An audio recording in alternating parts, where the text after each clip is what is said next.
एक समय था जब विश्व की अर्थव्यवस्था में भारत का योगदान 25% था, जो कि उस वक्त यूरोप की आय के बराबर थी।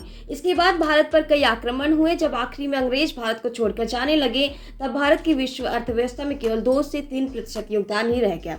हमारा बचपन ये सुनते हुए बीता है कि भारत सोने की चिड़िया थी, लेकिन हम जल्दी ये जानने की कोशिश नहीं करते कि आखिर भारत को सोने की चिड़िया क्यों कहा जाता था।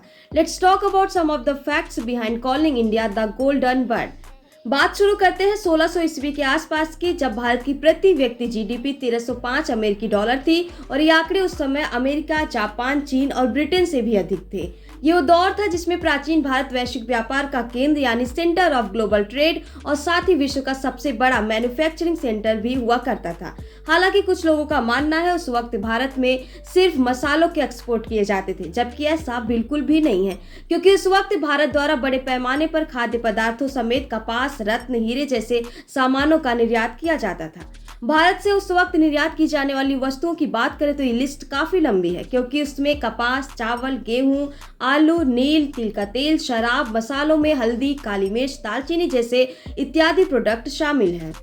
इसके अलावा सोने की चिड़िया कहे जाने वाला भारत हीरे, चांदी, नीलमणि, रेशम, चर्मपत्र जैसे पदार्थों का एक्सपोर्ट करते हुए दुनिया के अमीर देशों में शुमार था।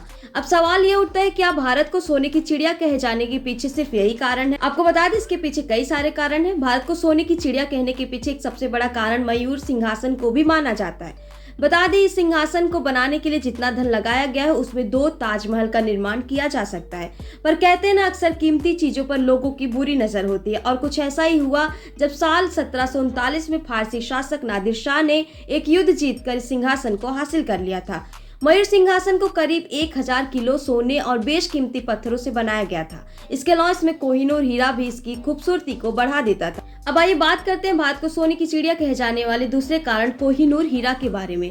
प्रेजेंट टाइम में लगभग 1 अरब डॉलर की कीमत के साथ कोहिनूर हीरे का वजन 21.6 ग्राम है। गोलकुंडा की खदान से मिले इस हीरे का पहला हकदार दक्षिण भारत के काकतीय राजवंश को माना जाता है। हालांकि इस वक्त यह ब्रिटेन की महारानी की मुकुट की शोभा बढ़ा रहा है। बता दें, एक दौर ऐसा भी था जब भारत में एक से बढ़कर एक धनी राजाओं का निवास हुआ करता था। ऐसे में हर किसी की नजर हमारे देश के खजाने पर हुआ करती थी। इसी लालच को अंजाम देते हुए महमूद गजनी ने नवंबर 1001 ईस्वी में पेशावर के युद्ध में जयपाल को हरा दिया। इस युद्ध में किले से 120 ग्राम के 4 लाख सोने के सिक्के लूट लिए। इसके अलावा उसने राजा के लड़के और राजा जयपाल को छोड़ने के लिए भी 4.5 लाख सोने के सिक्के मांगे थे, जिसकी कीमत आज के समय के हिसाब से लगभग 1 अरब डॉलर है। इतना ही नहीं, सन 1025 में महमूद ने गुजरात स्थित सोमनाथ मंदिर को लूटा और इसकी ज्योतिर्लिंग को भी तोड़ दिया। इस आक्रमण से उसने 2 मिलियन दिनारों की लूट भी कर ली।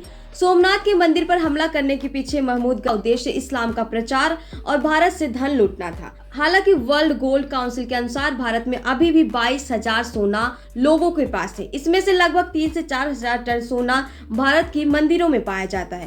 अकॉर्डिंग टू रिपोर्ट, भारत में 13 ऐसी मंदिरें हैं जिसमें भारत के सभी अरबपतियों की तुलना में ज्यादा धन है। यानी कि भारत कल भी सोने की चिड़िया थी और भारत आज भी सोने की चिड़िया है।